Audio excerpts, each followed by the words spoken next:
viene atravesando la península con la sensación de haber perdido 2 puntos por el camino. Dominó totalmente el Cádiz al conjunto gallego. Se adelantó en el minuto 10 con esta jugada ensayada.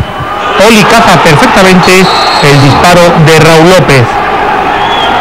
Cuarto tanto del delantero asturiano en las filas amarillas. El Cádiz jugaba mejor y se presentaba una y otra vez delante de Bello Amigo.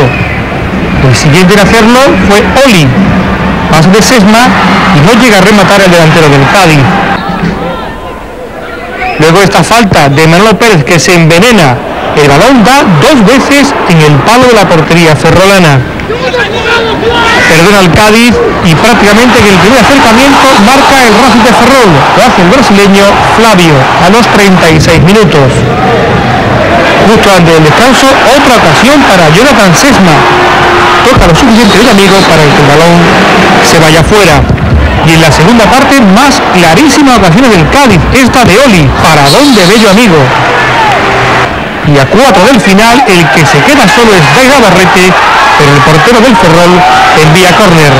1-1, buen resultado para el Cádiz, que acumula ya 7 jornadas sin perder y está sexto en la clasificación.